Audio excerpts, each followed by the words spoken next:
नमस्कार। आज मैं फिर आपके सामने उसी दौर की अपराध की एक घटना लेकर आया हूं। मैंने आपसे परसों, बल्कि नरसों, जो 371 पार्ट जब अपलोड किया था, तो ये बताया था कि मैं 2 दिन के लिए अनुपस्थित रहूंगा अपने राजकीय कार्य से।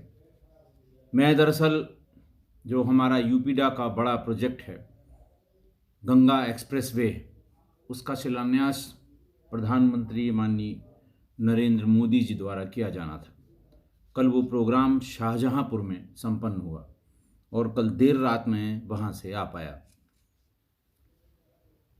करीब 600 किलोमीटर लंबा ये सबसे लंबा एक्सप्रेसवे, जो इलाहाबाद यानी वर्तमान के प्रयागराज से मेरठ तक आएगा, और मेरठ में वो दिल्ली अ, देहरादून जो सड़क है, मुख्य मार्ग है, उससे जुड़ जाएगा। यानी वो प्रयागराज से और दिल्ली तक के लिए बड़ा एक्सप्रेसवे होगा, जैसा कि पूर्वांचल एक्सप्रेसवे हुआ करता था या हुआ करता है, जिसका भी पिछले महीने 16 तारीख को प्रधानमंत्री जी ने उद्घाटन या लोकार्पण किया था। खैर, मैं आज फिर आपके सामने उपस्थित हूं उसी दौर की एक घटना लेकर। यह वाकया है 21 अगस्त 2001 का। प्रतापगढ़ से कानपुर को चलने वाली इंटरसिटी एक्सप्रेस, ये रेगुलर गाड़ी है और प्रतापगढ़ से कानपुर यानी बीच के स्टेशंस को कैटर करती है। और इसमें जो इंटरसिटी, आप जानते हैं कि डेली कम्यूटर्स के लिए या रोज़ आने जाने वालों के लिए लगभग सभी बड़े स्टेशनों से पास के छोटे स्टेशन तक चलाई जाती है। जैसे लखनऊ कानपुर की फ्रीक्वेंसी बहुत ज़्यादा है इंटरसिटी का। सुबह लोग जो लखनऊ से कानपुर किसी काम से आते हैं या कानपुर से लखनऊ किसी काम से जाते हैं, उनके लिए रोज के आने जाने के लिए है। दरअसल लगभग 1 महीने पहले 25 मई, 3 महीने पहले 25 मई 2001 को प्रतापगढ़ जिले में ही पड़ने वाले अंतु रेलवे स्टेशन पर एक ट्रेन डकैती हुई थी। बड़ी ट्रेन डकैती हुई थी। ट्रेन डकैतियाँ वर्तमान समय में जो नए लड़के हैं, जो नई जनरेशन है, इनको उतना आइडिया नहीं होगा जितना पुराने लोगों को ट्रेन डकैती का आइडिया है। मैंने ट्रेन डकैती के बारे में एक एपिसोड और किया था पहले। आज ये बताने की ज़रूरत इसलिए पड़ी कि एक ही महीने में 2 अलग अलग ट्रेन डकैतियाँ हुई थीं और दोनों में बहुत ही खौफनाक मंजर था। तो 25 मई को जो अंतु रेलवे स्टेशन पर डकैतों ने एक डिब्बे में तांडव किया, उसमें कुल 78 लोग सवार थे। लगभग सभी को लहूलुहान कर दिया गया। सबका सामान, रुपया, गहना सब लूट लिया गया। महिलाओं के साथ बेअदबी की गई। और 1 घंटे तक इत्मीनान से ये लूटपाट चलती रही। और पुलिस हमेशा की तरह, उस जमाने की पुलिस की तरह, हमेशा घटना के बाद में आई थी। बहुत हल्ला गुल्ला हुआ। इसलिए हल्ला गुल्ला हुआ क्योंकि ये अमेठी होकर जाती है और अमेठी गांधी परिवार का बहुत पुराना लोकसभा क्षेत्र है, या उनका क्षेत्र है, या उनके लोग रहते हैं। तो ज़्यादातर लूटने वाले लोग अमेठी से थे, इसलिए बहुत हल्ला गुल्ला हुआ। अखबार में पन्ने दर पन्ने इस बैंक डकैती के लोगों के रिएक्शन, फोटोग्राफ और खबरें छपती रहीं। दबाव पड़ा गवर्नमेंट रेलवे पुलिस यानी जीआरपी पर। तो एक आदेश किया गया कि इंटरसिटी एक्सप्रेस को प्रतापगढ़ से कानपुर तक एक पुलिस एस्कॉर्ट लेकर जाएगी, जिसमें कम से कम 1 सब इंस्पेक्टर और 4 सिपाही सशस्त्र नियुक्त किए जाएंगे। और जब कानपुर से यहाँ आएगी तब भी 1 सब इंस्पेक्टर और 4 सिपाही उसे एस्कॉर्ट करके प्रतापगढ़ तक ले आएंगे। अमेठी इसके बीच में एक स्टेशन पड़ता है। खैर, सिक्योरिटी बढ़ा दी गई और यह आदेश का पालन तुरंत शुरू कर दिया गया ताकि यात्रियों की सुरक्षा की जा सके। पैसेंजर सिक्योरिटी पर वैसे भी रेलवेज की तमाम खिंचाई होती रहती है, हमेशा होती रहती है, चाहे वो ट्रेन एक्सीडेंट का मसला हो, चाहे ट्रेन में किसी बड़ी घटना का मसला हो, ट्रेन की किसी डिब्बे में आग लग जाने का मसला हो। तो मैं बता रहा था 21 अगस्त को, 20 अगस्त को पूर्व प्रधानमंत्री राजीव गांधी जी का जन्म दिवस है।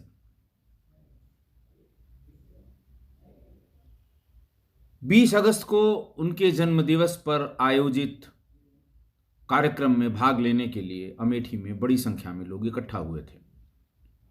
कार्यक्रम समाप्त हो गया, लोग वापस जाने की तैयारी में थे।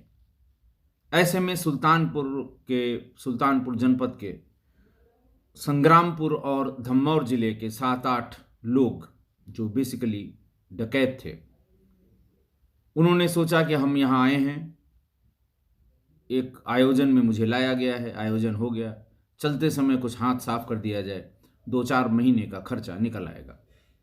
अमेठी के एक होटल में इन 6-7 लोगों ने जमकर छक्कर शराब पी और फिर अमेठी रेलवे स्टेशन पर आ गए।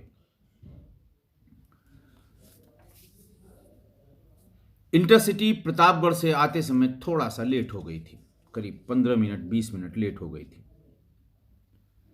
जैसे ही ये गाड़ी अमेठी रेलवे स्टेशन पर पहुंची, ये 6-7 डकैत जिन्होंने अब तक खूब छक्कर शराब पी ली थी, वो एक बोगी में चढ़ गए।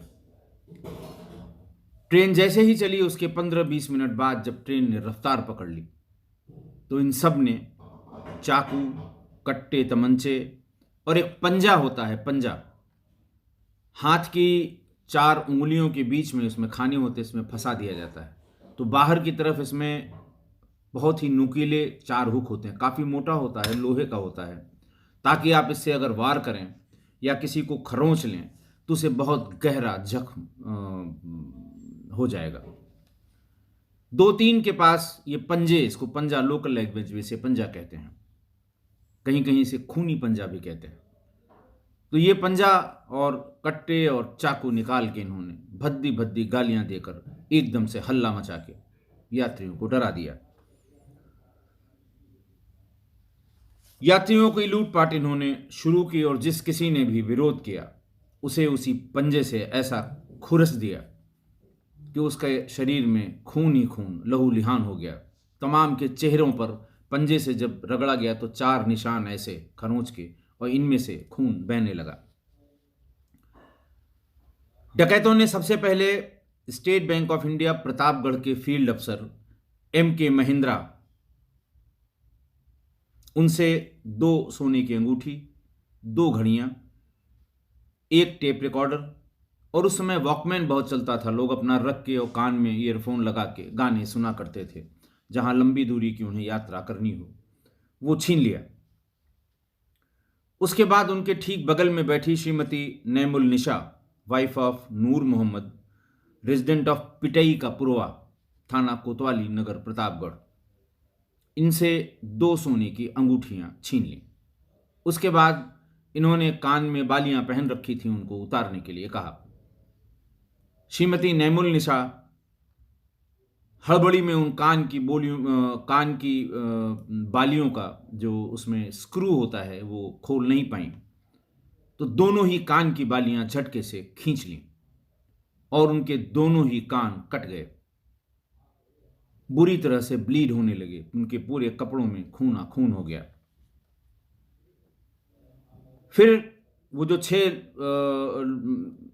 मतलब नीचे ऊपर मिला के 4 बर्थ का जो हिस्सा होता है, उसके जब अगले हिस्से में गए तो वहां डिस्ट्रिक्ट सप्लाई ऑफिस अमेठी के कर्मचारी राम अभिलाष यादव, सरदार गुलाब सिंह, राजेश कुमार, इरशाद, जनक दुलारी, इन सबको लूट लिया। इसी डिब्बे में, उसी पोर्शन में, नीचे वाली बर्थ पर ओवीसी प्रतापगढ़ के सचिव, रेलवे का जो ऑर्गेनाइजेशन होता है उसके सचिव, और रेलवे में कोचिंग क्लर्क के पद पर काम करने वाले राम आश्रय यादव और दूसरे एम्प्लॉय गोपाल चंद भी आमने सामने बैठ के बात कर रहे थे।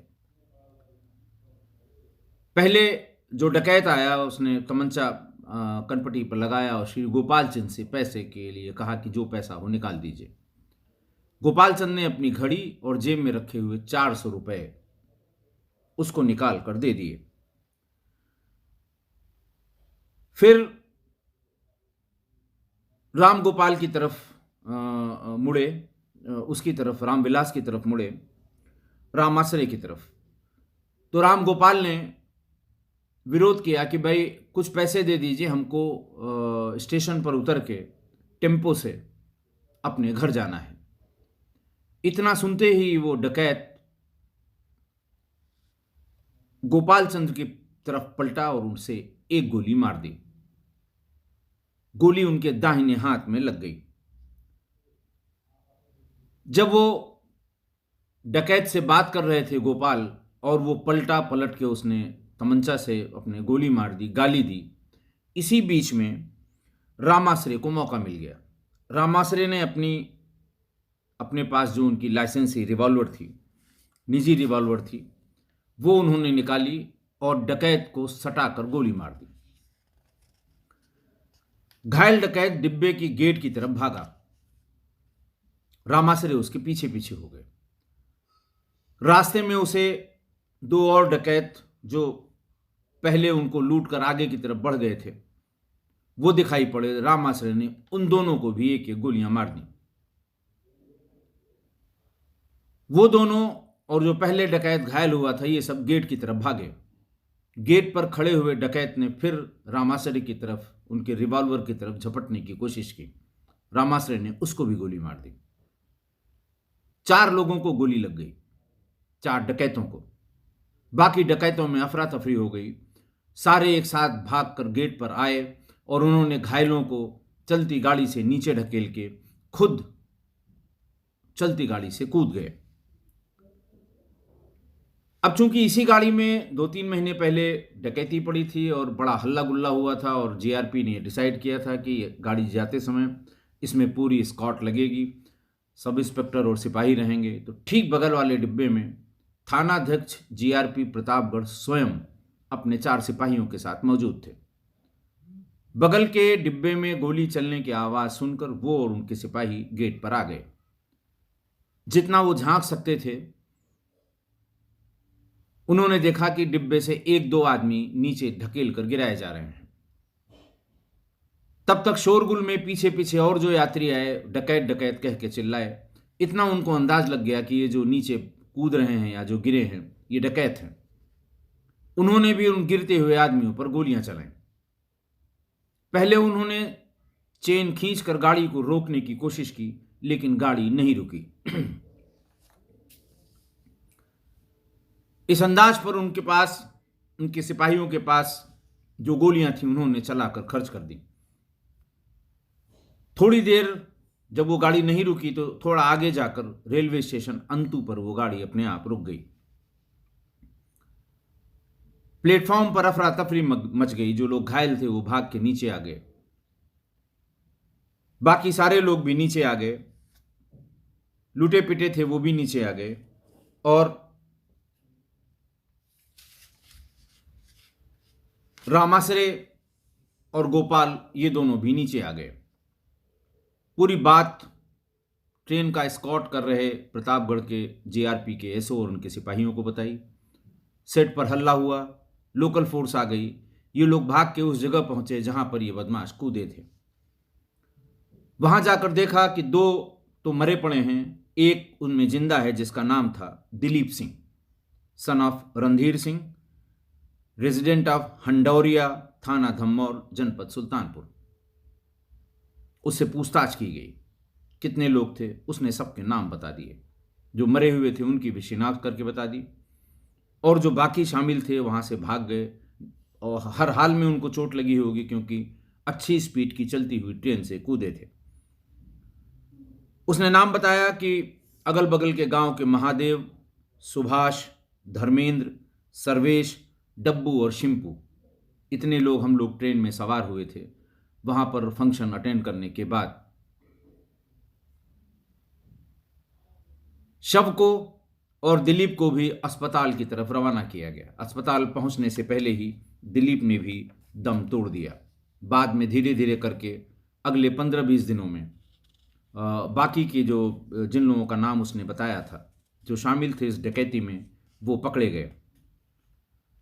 जिला प्रशासन प्रतापगढ़ और जीआरपी ने राम आश्रय को उनकी बहादुरी के लिए सम्मानित किया कि अभी एक डकैती हुई, उसमें वो कुछ नहीं कर पाए। दूसरी डकैती में रामाश्रय की वजह से 3 डकैत मारे गए और इससे जीआरपी की थोड़ी सी इज्जत बन गई कि अगर फिर ये डकैती हो जाती, फिर कोई नहीं पकड़े जाते, फिर उतना ही हल्ला गुल्ला होता जितना पिछली डकैती में हुआ था। पर इसके थोड़े ही दिन बाद 6 सितंबर 2001 को आगरा फोर्ट से कानपुर सेंट्रल रेलवे स्टेशन तक पहुंचने वाली 5314 ए डाउन मरुधर एक्सप्रेस ये आगरा फोर्ट से रवाना हुई। पटियाली रेलवे स्टेशन तक वो बिल्कुल राइट टाइम पहुंच गई। 11:50 रात में ये पटियाली पास हो गई और जैसे ही 7-8 किलोमीटर आगे गई, वैसे ही नर्थर रेलवे स्टेशन से थोड़ा पहले डकैतों ने हॉर्स पाइप कहते हैं, जिनको जो वैक्यूम होता है, जिसको तोड़ देने, काट देने या निकाल लेने से ट्रेन अपने आप रुक जाती है। ट्रेन डकैत थे, उन्होंने हॉर्स पाइप निकाल दिया और ट्रेन खड़ी हो गई।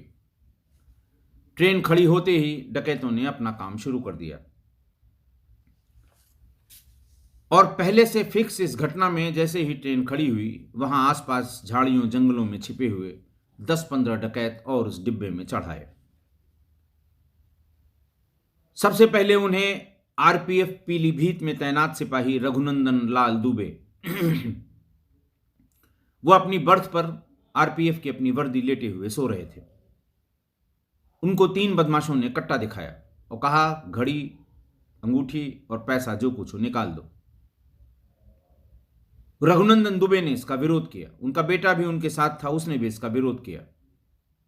बदमाशों ने रघुनंदन दुबे को गोली मार दी। उनकी वहीं मृत्यु हो गई। मृत्यु होने के बाद उनकी घड़ी, अंगूठी और पैसा, कैश जो उनके जेब में था, वो सब निकाल लिया। वहीं से थोड़ी दूर पर श्री दुबे के साथ के ही एक और सिपाही वीरेंद्र सिंह यादव भी लेटे हुए थे। हल्ला गुल्ला सुनकर वो बैठ गए।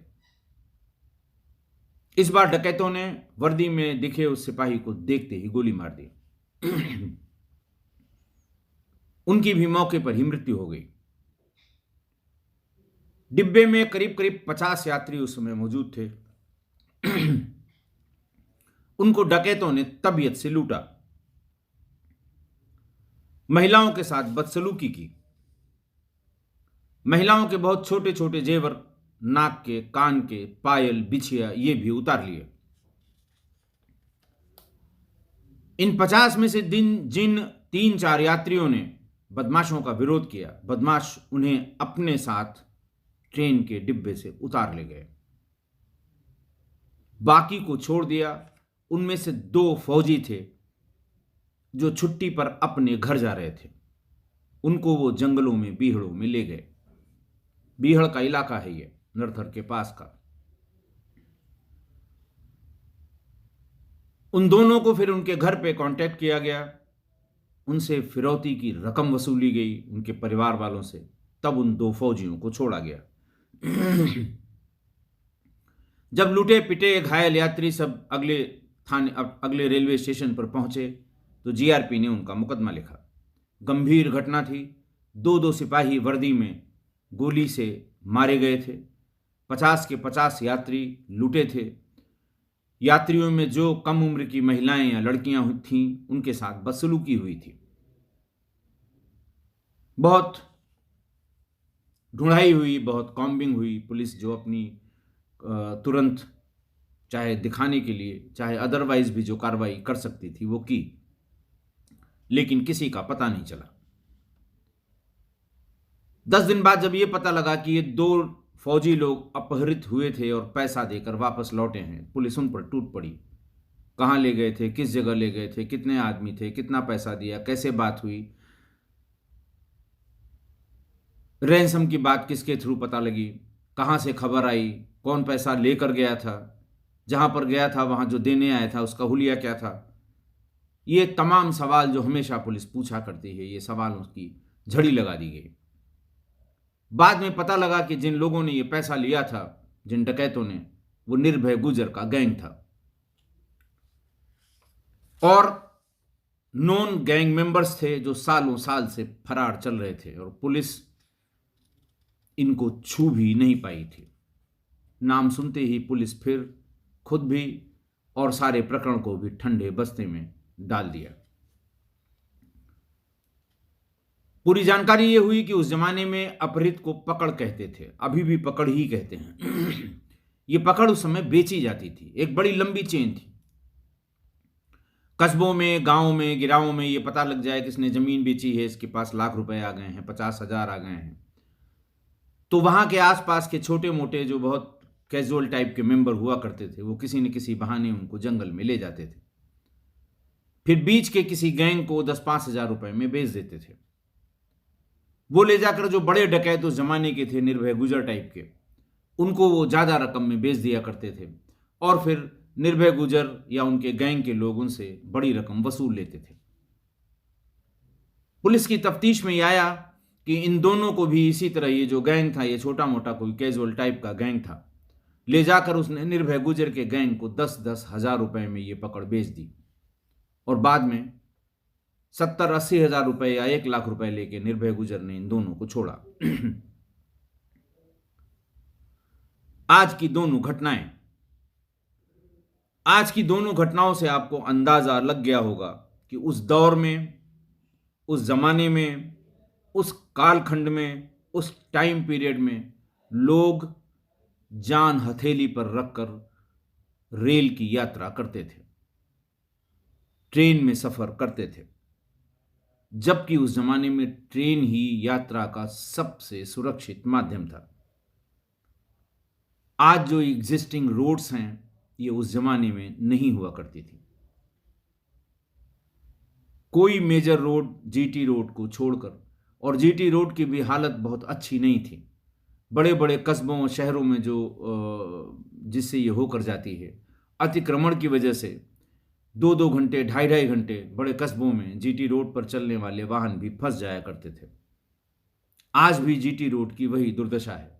ये तो पिछले 10-15 सालों में जब ये हाईवेज और एक्सप्रेसवेज पर काम शुरू हुआ और अंडरपास और ओवर ब्रिजेस बनाए जाने लगे, तमाम बड़े कस्बों, बड़े शहरों को बाईपास किया जाने लगा, कस्बों के ऊपर से फ्लाईओवर्स बनने लगे, तब सड़क की यात्राएं कुछ सुरक्षित और कुछ आसान हो गईं। पहले चूंकि लंबी दूरी की बसें बिल्कुल नहीं चल पाती थीं, समय का कोई अंदाजा नहीं। लखनऊ से दिल्ली अगर जाना हो जीटी रोड के थ्रू, लखनऊ से कानपुर और फिर कानपुर से दिल्ली, तो पहुंचना मुश्किल होता था 15-16 घंटे में भी। हवाई यात्रा आज के मुकाबले में 4-5 गुना महंगी थी, सामान्य व्यक्ति के पहुंच के बहुत बाहर। तो सिवा रेल से यात्रा करने का कोई ऑप्शन नहीं था। क्या करे आदमी, जाना ही था तो रेल से लोग जाते थे, वो उनकी मजबूरी थी। आप रेल के डिब्बे में परिवार सहित बैठे, कब ये डकैत बड़ी संख्या में घुस आए। आप शादी में जा रहे हैं, ब्याह में जा रहे हैं, किसी के मरने जीने में जा रहे हैं, जो एक एक पाई आपका तलाशी करके निकाल लेते थे, मारते अलग से थे, ज्यादा विरोध किया गोली मार देते थे। क्या मंजर रहता होगा उस जमाने में। और जो भी घंटे, आधे घंटे, कभी कभी 3-3, 4-4 घंटे एक डिब्बे को लूटते थे, पुलिस तक खबर होने का कोई चैनल नहीं था, कोई जरिया नहीं था। इन 3-4 घंटों में अगर कम उम्र की लड़कियां या महिलाएं उस डिब्बे में हैं तो उनके साथ बदसलूकी हर हाल में होती थी। मारे शर्म के कभी इसकी वो शिकायत भी नहीं कर पाती थी, लेकिन लोगों के सामने, दूसरे यात्रियों के सामने जिन महिलाओं और लड़कियों की बेइज्जती होती होगी, वो कभी जिंदगी में ट्रेन डकैती को नहीं भूल पाएंगे। क्योंकि वो दौर था जब मोबाइल फोन नहीं थे। कंट्रोल रूम में जो डायल 100 या डायल 112 का जो सिस्टम था, वो था ही नहीं, वो स्ट्रांग नहीं था। पहले जिलों में एक कंट्रोल रूम हुआ करते थे, लैंडलाइन से उनमें फ़ोन किया जा सकता था, लेकिन ट्रेन में लैंडलाइन का कोई सवाल ही नहीं था।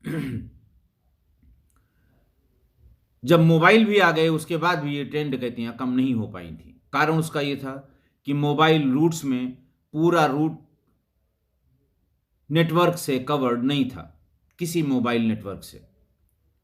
किसी किसी मोबाइल के नेटवर्क थे ज़रूर, लेकिन 15-15, 20-20 किलोमीटर के स्ट्रेच पर ये मोबाइल नेटवर्क नहीं आते थे। जो उस ज़माने में 2001 से 2005 या 7 तक जिन्होंने सफ़र किया होगा, उनको आइडिया होगा कि बहुत लंबी लंबी दूरी, अब भी नहीं होते हैं कहीं कहीं, लेकिन 2-4-6 किलोमीटर अगर शेडो एरिया है या डार्क एरिया है, उसके बाद आपको नेटवर्क मिल जाता है। और कुछ कुछ सर्विस प्रोवाइडर का अच्छा नेटवर्क मिलता है और कुछ कुछ के साथ थोड़ी सी दिक्कत है। आज के दौर में ये ट्रेन डकैतियाँ सिर्फ उसी स्ट्रेच में संभव हैं जहाँ 15-20 किलोमीटर तक कोई मोबाइल नेटवर्क नहीं है। कोई का मतलब किसी भी कंपनी के मोबाइल का नेटवर्क नहीं है। इसीलिए पिछले 10 सालों में मैं जहाँ जहाँ तैनात रहा हूँ, अभी जून 2021 से पहले इस तरह की ट्रेन डकैतियाँ मेरे जुरिस्डिक्शन में कभी न मेरे संज्ञान में आई और न ही लिखाई गई कहीं पर।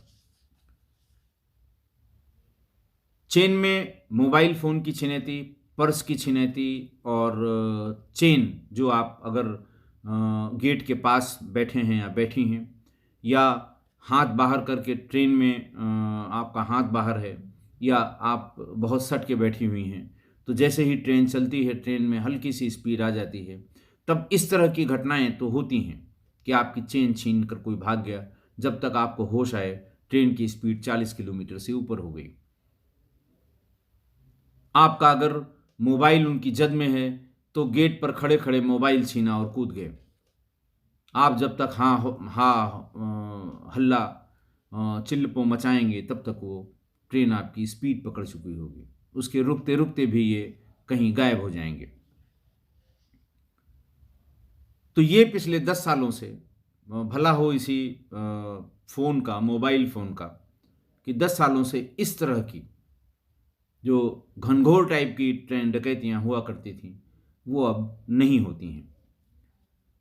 1990 में जब मैं अंडर ट्रेनिंग डीएसपी था प्रतापगढ़ ज़िले में, तो ट्रेनिंग में जाने के महीने भर या 1.5 महीने के भीतर ही प्रतापगढ़ में एक चिलबेला रेलवे स्टेशन है, सब लोग जानते होंगे। चिलबेला रेलवे स्टेशन से करीब 10 किलोमीटर पहले एक ट्रेन डकैती पड़ी, पूरा डिब्बा लूट लिया। जब थाने से पुलिस गई, वहां पता लगा, खबर हुई, मेरे उस समय के एसपी थे श्री वी.के. गुप्ता, जो डीजी होकर रिटायर हो गए हैं। मैं अंडर ट्रेनिंग बिल्कुल नया, पुलिस विभाग में ही बिल्कुल नया नया, मैं पुलिस लाइन कैंपस के भीतर ही एक बने हुए आवास में रहा करता था। अकेला रहता था उस समय, शादी भी नहीं हुई थी। फौरन एक सिपाही ने रात में दरवाजा खटखटाया। रात में 2, सवा 2 बज रहे होंगे या 3 बज रहे होंगे। उसने कहा कि कप्तान साहब ने, यानी एसपी साहब ने आदेश किया है कि आप फौरन चिलबिला के आगे एक ट्रेन डकैती हुई है, वहां पहुंचें। मैंने भी जल्दी जल्दी में वर्दी डाली अपनी और मैं मौके पर पहुंचा। वो मौका आज तक मैं नहीं भूला हूं। 50-60 लोग, सब घायल, कहीं न कहीं से ब्लड निकल रहा है, सिर से ब्लड निकल रहा है, चेहरे से ब्लड निकल रहा है, हाथ में, पैर में, लुटे पिटे लोग। उनका चिल्लाना, उनका दर्द से कराहना मैं भूल नहीं सकता। उसी में 2 सिपाही जिनकी वर्दी खून से बिल्कुल लाल, उनकी भी दोनों 303 की राइफलें, पहले वही राइफलें चला करती थी, वो दोनों ही उस गाड़ी को एस्कॉर्ट कर रहे थे। पूरी 65 या 66 लोग उस डिब्बे में थे। उनको लूट के, सिपाहियों को लहू लुहान करके, उनकी दोनों राइफलें छीन कर ये ट्रेन डकैत चले गए थे। ऐसा दौर था उस समय, 85 से लेके और 2005, 2008 तक समझ लें आप। और उस पीरियड में जब मैंने नौकरी ज्वाइन की थी, उसके बाद से लेके, और ख़ासकर इधर 2000 से 2004 के बीच में जो मेरे पास रिकॉर्ड है, 98 से जब एसटीएफ बनी और उसके बाद से 2004-5 तक करीब 50 ट्रेन डकैतियाँ हुई थी उत्तर प्रदेश में अकेले।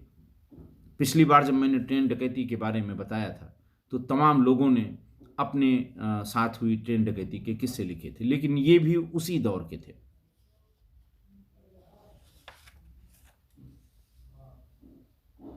ये सही है कि अब इस तरह की ट्रेन डकैतियाँ नहीं होती हैं, लेकिन छोटी मोटी ट्रेन के चलने के 5-7 मिनट के भीतर ही जो घटनाएं होती हैं।